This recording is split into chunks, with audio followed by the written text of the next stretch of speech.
Equations of motion, motion की equation means ये हम ग्राफिकल मेथड से नहीं, ग्राफ प्लॉट करके स्पीड, डिस्टेंस और एक्सीलरेशन फाइंड नहीं करेंगे, इक्वेशंस को यूज़ करेंगे।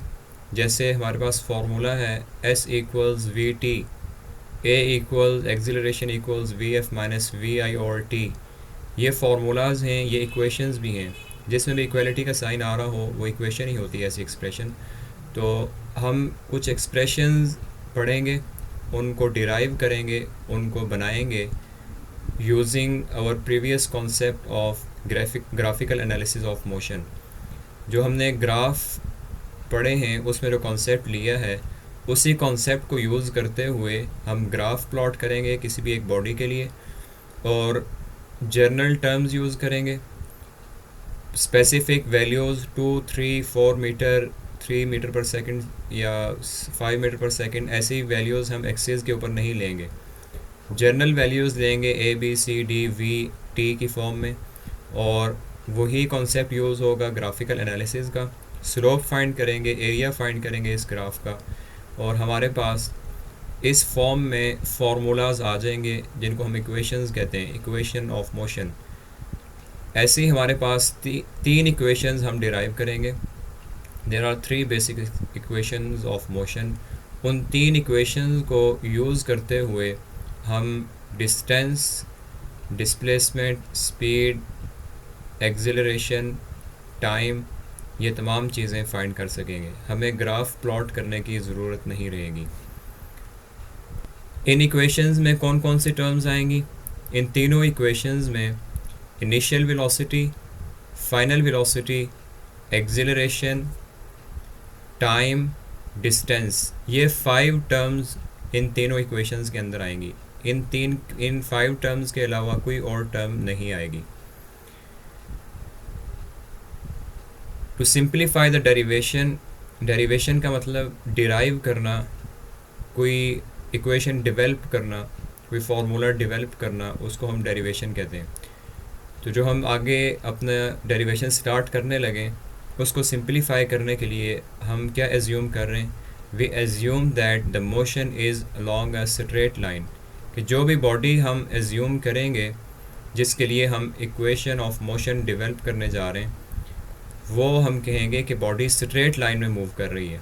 स्ट्रेट लाइन में एज्यूम करने से हमारी जो डेरिवेशन है वो सिंप्लीफाई हो जाएगी, कॉम्प्लेक्स नहीं रहेगी, इजी हो जाएगा हमारे लिए ग्राफ के थ्रू फार्मूलाज डेवलप करना।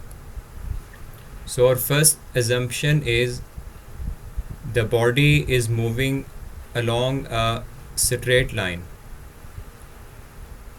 हैंस जब बॉडी स्ट्रेट लाइन में मूव कर रही हो तो हम ग्राफिकल एनालिसिस में भी पढ़ चुके हैं कि डिस्टेंस और डिस्प्लेसमेंट सेम हो जाते हैं, स्पीड एंड वेलोसिटी सेम हो जाते हैं। तो यहाँ पे भी क्या होगा? We consider only the magnitude of displacement, velocity and acceleration. ये जो वेक्टर क्वांटिटीज़ थी, डिस्प्लेसमेंट, वेलोसिटीज़ एंड एक्सीलरेशन, इसमें डायरेक्शन भी होती थी और मैग्नीट्यूड भी। जब हमने सिंप्लीफाई किया, स्ट्रेट लाइन कंसीडर की मोशन, तो उस टाइम पे हमारे पास डायरेक्शन नहीं रहेगी, हमें उसकी ज़रूरत ही नहीं है। तो हम डिस्प्लेसमेंट, वेलोसिटी और एक्सीलरेशन का भी सिर्फ मैग्नीट्यूड लेंगे। सेम मीनिंग है कि डिस्प्लेसमेंट, डिस्टेंस सेम हो जाएंगे, वेलोसिटी और स्पीड सेम हो जाएंगे। डेरिवेशन स्टार्ट करने के लिए या जितनी भी हमने डेरिवेशन करनी है उसमें हम स्पीड टाइम ग्राफ कंसीडर करेंगे। वी हैव स्पीड और velocity on our y-axis in meter per second and on x-axis we have time in seconds। Speed time graph में ये जो एक लाइन आपको शो की गई है, यहाँ पे प्लॉट की गई है, ये क्या शो कर रही है कि object is moving with uniform acceleration. कैसे यूनिफॉर्म एक्सीलरेशन है? क्योंकि हमने स्पीड टाइम ग्राफ में पढ़ा है a straight line inclined to the time axis in speed time graph shows that object is moving with uniformly changing speed. तो ये graph क्या शो कर रहा है कि ऑब्जेक्ट एक स्ट्रेट लाइन में मूव कर रहा था, उसके लिए हमने ग्राफ प्लॉट किया है और इसकी स्पीड यूनिफॉर्मली चेंज हो रही है, वी हैव यूनिफॉर्म एक्सिलरेशन। ये ग्राफ यहाँ इस पॉइंट से क्यों स्टार्ट किया है, हमने ओरिजिन से स्टार्ट क्यों नहीं किया, इसका जो मेन आंसर है वो इस टॉपिक के एंड पे आपको क्लैरिफाई हो जाएगा।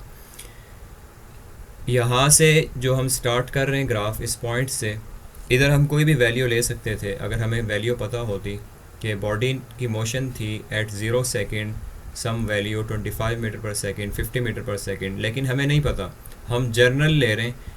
तो 0 सेकेंड जब हमने अपनी ऑब्जर्वेशन स्टार्ट की है उस टाइम पे बॉडी कोई मूव कर रही थी और हमने उस वेलोसिटी को ले लिया है इनिशियल वेलोसिटी, और कुछ टाइम तक, वो टाइम कितना है उसको भी हम सेकंड्स में स्पेसिफाई नहीं कर रहे कि 10 सेकंड के लिए हमने नोट किया है, 10 मिनट्स के लिए किया है, 1 आवर के लिए किया है, ऐसा कोई टाइम स्पेसिफाई नहीं कर रहे, उसको हम टी ही लेंगे।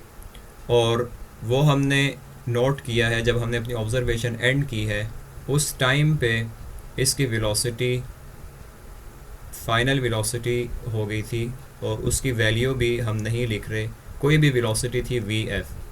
vi is the initial velocity of this object moving in a straight line, moving with uniform acceleration, and after some time t its velocity become vf, उसकी velocity vf हो गई है, कोई भी उसकी वैल्यू हो सकती है।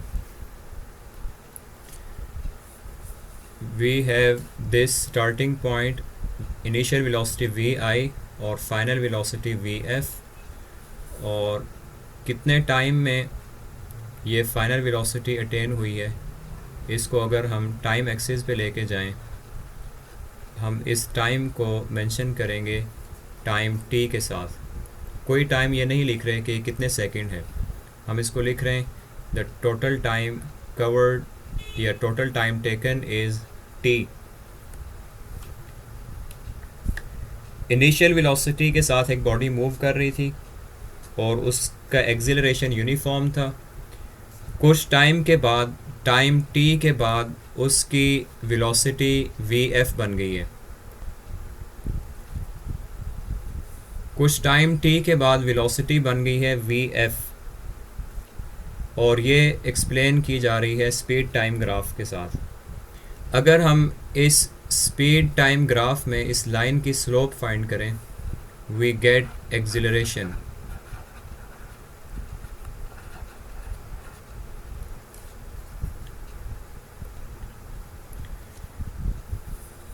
इसी ग्राफ को हम कुछ पॉइंट्स के नाम देते हैं। This is our origin O, जहाँ से हमारा ग्राफ स्टार्ट हुआ है, दिस इज़ पॉइंट A, और ग्राफ एंड हो रहा है पॉइंट B पे।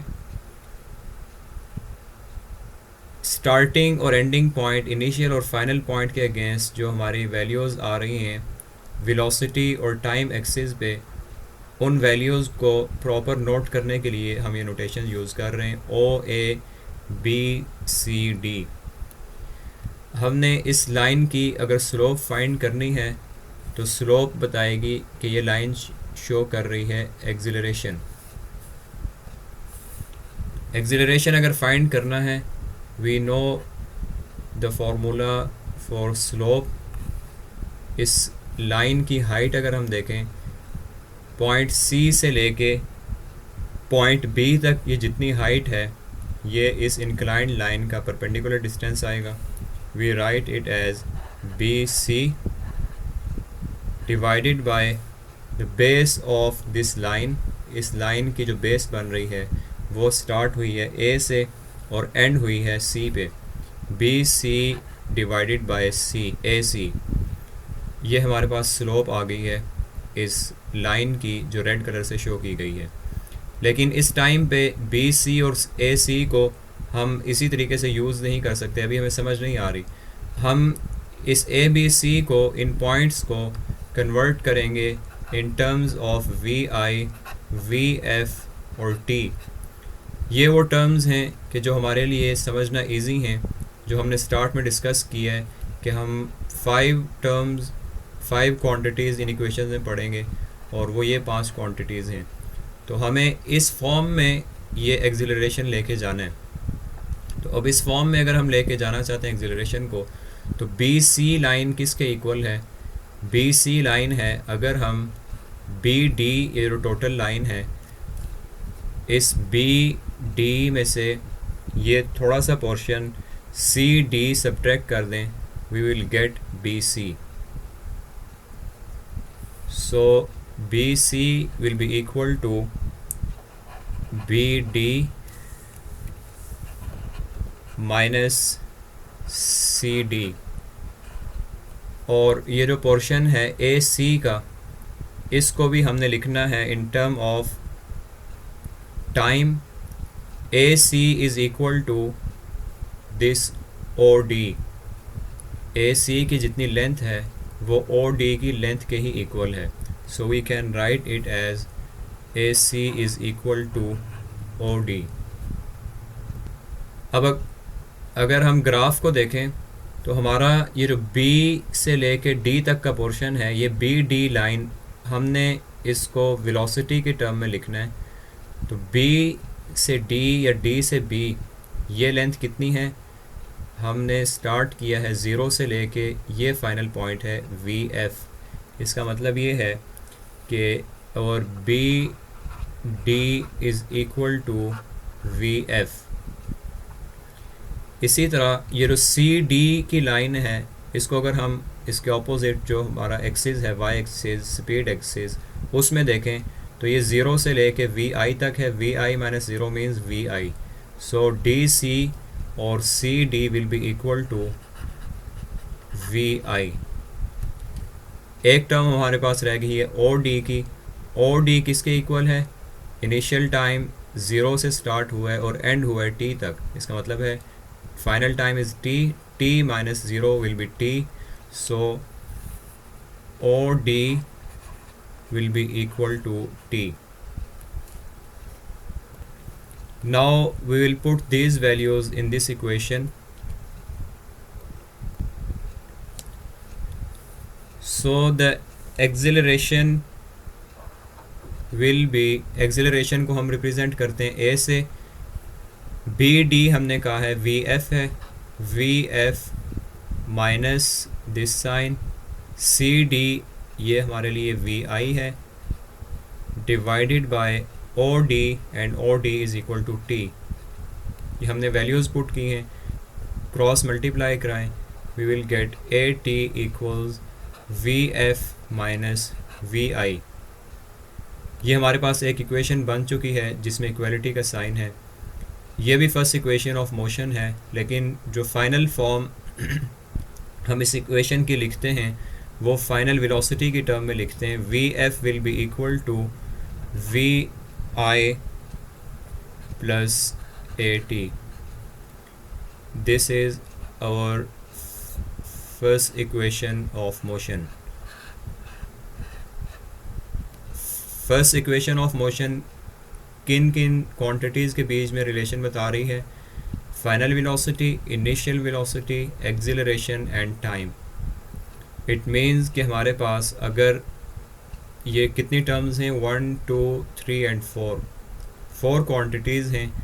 इसमें से अगर 3 नॉन हो, 3 क्वांटिटीज़ हमें पता हो और एक अननोन हो, तो हम इस इक्वेशन को यूज़ करके वो अननोन फाइंड कर सकते हैं। लेट्स, हमें किसी भी बॉडी की इनिशियल वेलोसिटी पता थी, उसका एक्सिलरेशन पता है और टाइम पता है कि कितने टाइम में वो किस एक्सिलरेशन के साथ उसकी स्पीड इंक्रीज़ कर रही थी।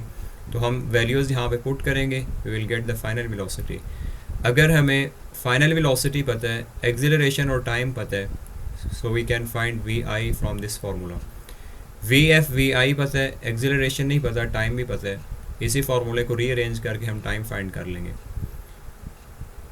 ऐसे ही कोई भी एक क्वांटिटी इन 4 में से अननोन हो तो हम इजीली इस फार्मूले को, इस इक्वेशन को यूज़ करते हुए वो फाइंड कर सकते हैं। This is our first equation of motion. First equation of motion shows the relationship between final velocity, initial velocity, acceleration and time t। Start हमने लिया है, एक बॉडी कंसीडर की है जो यूनिफॉर्म एक्सिलरेशन के साथ मूव कर रही थी, जिसकी इनिशियल वेलोसिटी वी आई थी। कुछ टाइम पास होने के बाद उसकी फाइनल वेलोसिटी वी एफ बन गई है, और हमने ग्राफ प्लॉट कर लिया है उस बॉडी के मोशन के लिए। उस ग्राफ में वो तमाम क्वांटिटीज़ लिख दी हैं जो हमें पता थी, इनिशियल वेलोसिटी, फाइनल वेलोसिटी और उसको टोटल टाइम कितना लगे। ये लिखने के बाद हमने अपनी कैलकुलेशन की आसानी के लिए पॉइंट्स मेंशन किए O, A, B, C and D, और इस लाइन की हमने स्लोप फाइंड की है। And we know if we find the slope of speed time graph we get acceleration. तो हमने स्लोप फाइंड करते हुए इस बॉडी की, इस ग्राफ की, या ये जो भी हमारे पास डेटा था उससे एक्सिलरेशन फाइंड की है। स्टार्ट हमने बी, सी, डी पॉइंट्स से लिया है और इन पॉइंट्स को इंटरप्रेट किया है, इन पॉइंट्स की वैल्यू नोट की हैं अपने स्पीड एक्सिस से और टाइम एक्सिस से। उनकी वैल्यूज़ नोट करने के बाद वही वैल्यूज़ पुट की हैं अपनी मेन इक्वेशन में, और उसको सिंप्लीफाई करने के बाद हमने फार्मूला एक फ़ाइनल डिराइव कर लिया है, which is our first equation of motion. Textbook पे अगर आएँ, ये डिस्कशन हमारी हो चुकी थी, उसके बाद ये एक्सप्लेनेशन यहाँ पे है, वही सारी डिस्कशन है जो भी बात की है कि एक बॉडी हमने कंसीडर की है जो इनिशियल वेलोसिटी के साथ स्ट्रेट लाइन में मूव कर रही थी, उसका एक्सीलरेशन ए जो यूनिफॉर्म था, फाइनल वेलोसिटी हो गई है उसकी कुछ टाइम टी के बाद, और हमने स्पीड टाइम ग्राफ से उसकी स्लोप फाइंड की है। यहाँ तक की डिस्कशन हमारी फर्स्ट इक्वेशन ऑफ मोशन के लिए है। उसके बाद हमने मूव किया है डेरिवेशन के ऊपर, इस ग्राफ को यूज़ करते हुए ये सारे स्टेप्स किए और हमने first equation of motion derive कर ली है।